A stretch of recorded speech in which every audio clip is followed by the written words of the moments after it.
पिछले एपिसोड में हमने देखा था कि वांग ने जब वो शराब को पिया था तो उस वजह से उसके अंदर से ऐसी पावर बाहर निकल के आई थी कि उसका एक लेवल ब्रेक थ्रू हो जाता है और अब वो इन्फेंट ट्रांसफॉर्मेशन लेवल के लेट स्टेज पे पहुंच चुका था। अपना ब्रेक थ्रू करने के बाद जिस दिन से मिले हुए जितनी भी चीजें थी उन सभी को लेने के बाद जब वांग अपने मिलिट्री कैंप के अंदर वापस आता है तो उसको एक परेशान कर देने वाली जानकारी मिलती है कि हु पावर 13 गायब हो चुके हैं और इनको गायब करने में सबसे बड़ा हाथ है उसी सीमा का। तो यहाँ पर वांग सीमा से इतना ज्यादा गुस्सा हो चुका था कि वो सीमा की जान ही ले लेता है, जिस वजह से सीमा मारा जा चुका था और उसको ये पता चलता है कि अभी जो 13 है वो होगा उसी डीमन जनरल के पास जो कि अभी सेक्लूशन के अंदर गया हुआ है और वहां जाकर उसको ढूंढना और उसे 13 को हासिल करना बहुत ज्यादा मुश्किल होगा। और अपने डिसाइपल को बचाने के लिए वांग ये करने को तैयार हो चुका था। वो चला जाता है 13 को बचाने के लिए, जिसके बाद यहाँ से ये एपिसोड शुरू होता है। तो इस एपिसोड की शुरुआत में वांग ने अपने इमॉर्टल स्वॉर्ड को बाहर निकाल लिया था और उसकी मदद से वो डिसाइपल और जितने भी सिपाही वगैरह थे उन सभी के ऊपर अटैक करना शुरू कर देता है ताकि वो सारे गेट को तोड़ते हुए जहां पर वो डीमन जनरल मौजूद है उसके पास जा सके और 13 को बचा सके। सिपाही वगैरह अपनी पावर का यूज करते हुए वांग के ऊपर अटैक करने की कोशिश करते हैं, लेकिन वांग की इमॉर्टल स्वॉर्ड उन सभी के अटैक को बिल्कुल डिस्ट्रॉय करते जा रही थी, जिस वजह से सारे के सारे डिसाइपल के अंदर अफरा तफरी मच जाती है। वो सभी कहने लग जाते हैं कि इस वांगलिन को हैंडल करना ना हमारे अकेले बस की बात नहीं है, जाओ किसी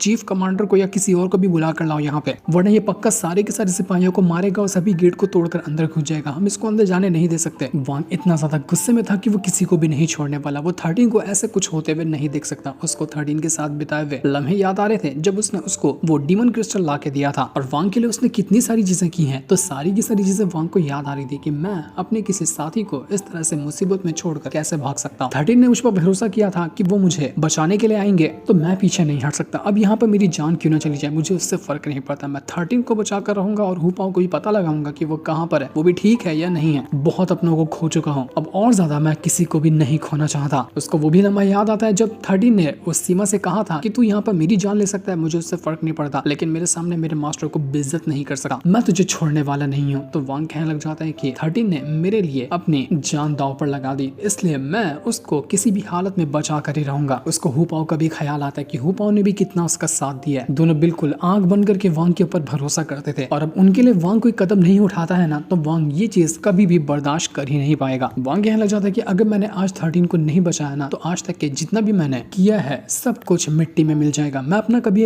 अपने आप को देख ही नहीं पाऊंगा। ऐसा गिल्ट मुझे महसूस होगा जिसको मैं कभी भी अपने ऊपर से नहीं उतार पाऊंगा। आज मेरे सामने डीमन जनरल क्यों ना आ जाए या फिर कोई हेवन से भी उठकर क्यों ना आ जाए, मैं नहीं रुकने वाला, मैं बचा कर ही रहूंगा 13 को। बिल्कुल उसी तरह के गुस्से में वांग लग रहा था जिस तरह के गुस्से में वो उस टाइम था जब वो हेवन वाले आए थे लिमुवान को लेने के लिए। उस टाइम तो वांग ने पूरी जान लगा दी थी, यहाँ पर भी वो यही करने को तैयार था। उसकी इमॉर्टल स्वॉर्ड लाशों का ढेर लगाया जा रही थी, जितने भी सिपाही थे वो सब मारे जा रहे थे और एक के बाद एक करते हुए कई सारे गेट को वांग ने तोड़कर रख दिया था। तब वहां पर वो बंदा भी आ जाता है जो कि वांग को इस कैंप के अंदर लेकर आया हुआ था। वो वांग से कहना चाहता है कि वांगलिन तुम्हें पता है ना कि डीमन जनरल सेक्लूशन के अंदर है, तुम क्या कर रहे हो, तुमने कुछ भी किया तो मजबूरी में मुझे भी तुम्हारी जान लेनी पड़ेगी क्योंकि डीमन जनरल को तुम परेशान नहीं कर सकते। वांग कहने लग जाता है कि देखो आज मुझे 13 को बचाना है, अब इसके लिए मेरे रास्ते में कोई भी क्यों ना आ जाए ना, मैं कुछ भी नहीं देखने वाला, बेहतर होगा कि मेरा रास्ता खाली करो वरना बहुत बुरा होगा तुम्हारे लिए। वो बंदा कहने लग जाता है कि वांग तुम पागल हो गए हो, तुम्हें रोकना ना अब बहुत ज्यादा मुश्किल है, तुमने इतने सारे गेट को डिस्ट्रॉय कर दिया, पूरे महल की वाट लगा कर रख दी है तुमने पूरे के पूरे इस डीमन सिटीज वालों से पंगा लिया है, इतना बड़ा मैटर क्रिएट किया किस लिए, सिर्फ एक बचकाने के लिए जो कि तुम्हारा डिसाइपल है। वो कौन सा खास कल्टीवेटर है, बिल्कुल एक चूंटी के बराबर तो है। तो जिसके बाद वहां पर एक लीताओ नाम का एक बंदा आता है, ये भी एक चीफ कमांडर है। वो यहाँ पर आके वांग से कहने लग जाता है कि तू बचेगा नहीं, तू देख रहा है तूने मामूली सिपाही को मारा ना, और लेकिन अब यहाँ पर जितने भी लोग बचे हुए हैं वो सब एक से बढ़कर एक कल्टीवेटर है और अगर तुझे अब आगे बढ़ना है तो तुम्हें हमसे होकर गुजरना होगा। बस सारे के सारे लोग अपनी पावर का यूज करते हुए वांग को मारने के लिए तैयार थे। करीब 6 से 7 लोग थे जो सभी अच्छे खासे लेवल के मौजूद थे और उन सभी ने एक साथ अपनी पावर को एक्टिवेट करते हुए अपने एक बीस्ट को समन किया था और उनके बाद जितने भी खास अटैक होते हैं वो उन सभी अटैक को समन करते हुए वांग की जान लेने को तैयार थे। लेकिन वांग तुरंत यहाँ पर अपनी पावर का यूज करते हुए उसी सीतुनान के डिमोनिक फिंगर को एक्टिवेट कर लेता है और उसकी मदद से उसने सभी के सभी बंदों के ऊपर अटैक कर दिया था। वो लोग यहाँ उस डिमोनिक फिंगर को रोकने की कोशिश करते हैं लेकिन उनकी जान निकल रही थी क्योंकि ये लोग कितने भी स्ट्रॉन्ग क्यों ना हो, डिमोनिक फिंगर से मुकाबला करना उनके लिए नामुमकिन था। पूरा का पूरा रास्ता वो डिमोनिक फिंगर खाली कर देती है और अब जो यहाँ पर गेट बचा हुआ था ये वाला गेट भी टूट गया था जो कि लग रहा था कि शायद आखिरी गेट है, इसके बाद सीधा का सीधा डीमन जनरल का कमरा खुल जाएगा। और जैसे ही ये गेट टूटा था वहां पर हलचल सी मचने लग जाती है क्योंकि डीमन जनरल सच में यहाँ पर आ रहा था। वांग उसके कमरे तक आकर पहुंच गया। वो यहाँ पर आने के बाद कहने लग जाता है कि वांगलिन हमारी मुलाकात एक बार फिर से हो गई। पिछली बार जब मिले थे तो तू इस बार उससे भी ज्यादा कमाल का लग रहा है और तेरी ये डिमोनिक फिंगर तो देखो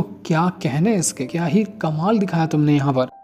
ये है तो बड़ा कमाल का, लेकिन इतना भी कमाल का नहीं कि तुम इसकी मदद से अपनी जान बचा पाओ। तो वांग भी कहने लग जाता है कि ये तो टाइम ही बताएगा, पिछली बार मैंने सरेंडर कर दिया था और अपने पीछे कदम कर लिए थे, लेकिन इस बार ऐसा कुछ नहीं होगा। उस टाइम की अधूरी फाइट क्यों ना अभी पूरी कर ली जाए। वो ये सुनकर डीमन जनरल जो था वो काफी ज्यादा गुस्सा हो चुका था। वो अपनी एक खास टेक्निक को यूज करता है और उसकी मदद से वांग की जान लेने की कोशिश करता है, जिस वजह से तो आसपास का पूरा इलाका टूटने फूटने लग गया था। और इस टेक्निक का नाम था डीमन वेव टेक्निक, जो कि बहुत ज्यादा खतरनाक होती है। और इसकी मदद से आसपास जितना भी मलबा पड़ा हुआ था वो सभी आपस में इकट्ठा होने लग जाता है, जो कि एक खतरनाक अटैक को रेडी कर रहा था। वो वांग से कहने लग जाता है कि वांगलिन, मेरे ये अटैक को रोक पा, उसके बाद मैं तेरी बात सुनने के लिए तैयार होऊंगा, क्योंकि तेरे अंदर अभी इतनी भी ताकत नहीं है कि तू मेरे सामने खड़ा होकर मुझसे बातें कर सके। अपने आप को प्रूव करना है कि तू मुझसे बात करने के लायक है, तो मेरे ये अटैक को रोक कर दिखा। तो ये सुनते साथ ही वांग तुरंत अपनी पावर का यूज करते हुए कई सारे छोटे छोटे फॉर्मेशन बनाता है और उनकी मदद से ये डीमन वेव टेक्निक जो थी इसको रोकने की कोशिश करता है। वांग कहने लग गया था कि ये डीमन वेव टेक्निक है ना, पिछले जो इसके 10 अटैक आने वाले थे उनमें से कहीं गुना ज्यादा स्ट्रॉन्ग है। आखिर डीमन जनरल कमरे के अंदर बैठकर कर क्या रहा था, कल्टीवेशन कर रहा था कि ये, तभी इसके अटैक पहले से काफी ज्यादा खतरनाक लग रहे हैं। डीमन जनरल कहता कि क्या हुआ वांगलिन, थक गया क्या मैं अपने अटैक को रोक लूं या फिर और कुछ हैंडल करने के लिए तैयार है।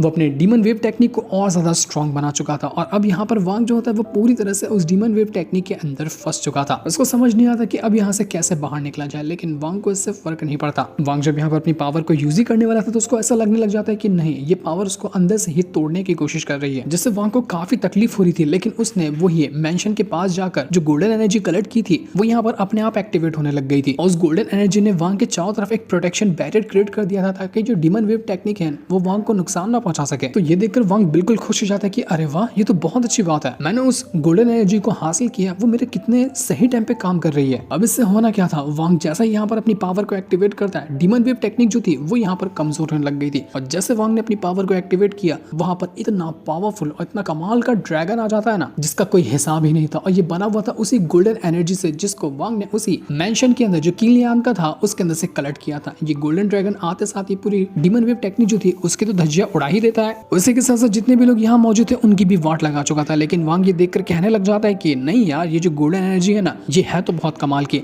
लेकिन जब भी मैं इसको एक्टिवेट कर रहा हूँ तो ये मेरी लाइफ फोर्स जो है उसको बहुत ज्यादा खा जाती है, जिसका मतलब ये है कि मैं इस गोल्डन एनर्जी वाले ड्रैगन को या फिर इसकी पावर को लंबे टाइम तक के नहीं यूज कर पाऊंगा, वरना ये मेरी पावर को निचोड़ कर मुझे बेहोश तक कर सकती है। तो जब इमरजेंसी हो, चाहे कभी बहुत जरूरत हो, तभी जाकर मुझे इसे एक्टिवेट करना चाहिए, वरना ये मुझे पर बैकफायर कर जाएगी। लेकिन अभी इसने सही टाइम पे काम किया और मैं यहाँ पर इस डीमन जनरल के अटैक को रोक पाया। तो इस चीज को देखकर डीमन जनरल कहना चाहते कि बढ़िया, बहुत बढ़िया वांगलिन, कमाल कर दिया, मैंने तुझे अंडर एस्टिमेट किया, मुझे लगा था कि तू सच में यहाँ पर मेरे अटैक को रोक जाएगा, पर तूने ये काम करके दिखा दिया है। तेरी ये जो गोल्डन एनर्जी है ना बहुत ज्यादा कमाल की है। मैं देखना चाहता हूँ कि इसके अंदर अभी भी जान बची है या नहीं बची है, इसलिए मैं अपने और अटैक को रेडी करना चाहता हूँ। अब तो एक प्रॉपर बैटल ही हो जाए तभी मजा आएगा। मैं तेरे ऊपर एक से बढ़कर एक अटैक करूंगा और तू सारे अटैक को रोक कर दिखाना। वांग कहता है कि सारी चीजें शुरू करने से पहले ना मुझे ये बताओ कि 13 कहाँ पर है, मुझे वो चाहिए। लेकिन डीमन जनरल कहने लग जाता है कि अरे नहीं नहीं यार, अभी रुक जा, पहले अपन फाइट करेंगे, नतीजा क्या निकलता है ना उसके बाद मैं बताऊंगा कि 13 कहाँ है। इसके बाद वो अपनी अगली टेक्निक को यूज करता है जिसका नाम था रेगिंग टाइट, जो कि अजीब सा ही नाम था, लेकिन इसकी मदद से जैसा नाम था ना उसी हिसाब की टेक्निक बनने लग गई थी। हर तरफ पानी का एक भवंडर जैसा क्रिएट हो चुका था और सारा का सारा पानी आपस में मिलते हुए वांग को अंदर ही दबाने की कोशिश करता है। ये पानी नहीं, ये कुछ और ही लग रहा था, जो कि किसी को अंदर भी ऐसा अपने अंदर दबा लेगा कि मालूम ही नहीं पड़ेगा इंसान कहाँ गायब हो गया। वांग ये चीज देखकर कहने लग जाता है कि यार पहले वो 10 अटैक थे, उसके बाद ये डीमन वेव टेक्निक थी, अब यहाँ पर ये रेजिंग टाइट टेक्निक है। आखिर इस डीमन जनरल के पास कैसी कैसी टेक्निक है जिसका कोई हिसाब भी नहीं है, एक से बढ़कर एक टेक्निक है। हर टेक्निक जो अगली वो यूज करता है वो पिछले वाले से कम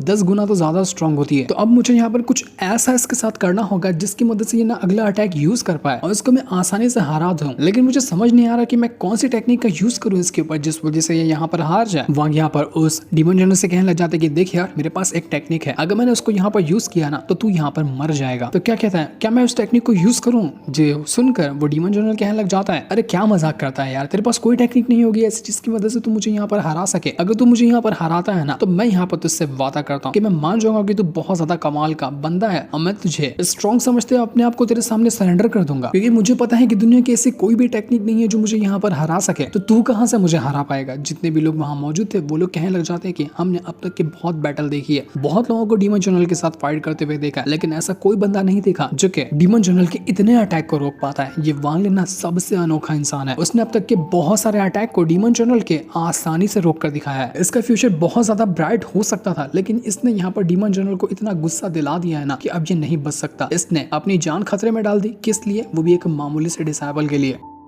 इसको क्या लगता है कि डीमन जनरल को आसानी से खत्म कर सकता है, लेकिन नहीं। डीमन जनरल जब अपनी पर आ जाए ना तो उसको कोई नहीं रोक सकता, और लगता है कि अब ऐसा ही यहाँ पर होने वाला है। ये वांग लिन बचेगा नहीं। बंदा अच्छा था लेकिन ये मरने वाला है। डीमन जनरल जो था वो अपनी पावर का यूज करते हुए अपना एक और अटैक रेडी कर चुका था, जो कि बहुत ज्यादा खतरनाक अटैक था, और उसी अटैक का इस्तेमाल करते हुए वो यहाँ पर वांग को मारने की तैयारी में होता है, ताकि देख सके कि अब यहाँ पर वांग के पास कौन सा ही अटैक है जो उसका बाल तक बाका कर सकता है। क्योंकि उसको लग रहा था कि वांग अब कुछ नहीं कर पाएगा, वो खाली बोल रहा है उसको डराने के लिए। रियलिटी ऐसी कुछ भी नहीं है। लेकिन तब वांग वहां पर अपना वो अटैक रेडी कर चुका था। वो जैसे अपना इस अटैक को रेडी करता है, आसपास का पूरा मौसम बदलने लग गया था और एक अजीब सा गोल्डन ऑरा आसमान से बाहर निकलकर आने लग जाता है। जब यहाँ पर वो डीमन जनरल इस टेक्निक को देखता है, उसको लगने लग गया था कि वो कौन सी टेक्निक को अपनी आंखों से देखने वाला है। वो समझ चुका था कि वांग यहाँ पर कौन सी टेक्निक एक्टिवेट कर रहा है, तो इस वजह से उसको एक पल के लिए अंदर से ही घबराहट सी महसूस होने लगती है। और तब यहाँ पर जाकर वांग ने सेलेस्टियल पाम टेक्निक को यूज किया था। वो उसी पाम टेक्निक का इस्तेमाल कर लेता है जो आप लोगों को याद होगा कि जब वांग गया था ना इमॉर्टल पैलेस के अंदर, और वहां पर उसने प्रैक्टिस किया था एक पाम टेक्निक को सीखने का, जिसके साथ उसने रेड बटरफ्लाई के साथ भी फाइट की थी। उसी पाम टेक्निक को उसने यहाँ पर यूज किया था। और जब ये पाम टेक्निक यहाँ पर आई तो पूरा भूकंप लेकर आई थी। ऐसा ऑरा यहाँ पर फैला था जिसका हिसाब भी नहीं लगाया जा सकता। डीमन जनरल की फटकर हाथ में आ जाती है। उसने बिल्कुल भी नहीं सोचा था कि वांग के पास ये पाम टेक्निक होगी, क्योंकि उसके अंदर ऐसी सेलेस्टियल पावर मौजूद है जिसके सामने खड़ा होना डीमन जनरल तो छोड़ो, उससे भी अच्छे कल्टीवेटर की बात नहीं है। डीमन जनरल समझ चुका था कि अगर ये वाला अटैक उसको लगा तो यहाँ पर उसकी जान जाना तय है। वो बिल्कुल अंदर से घबराया हुआ था, लेकिन वांग अटैक को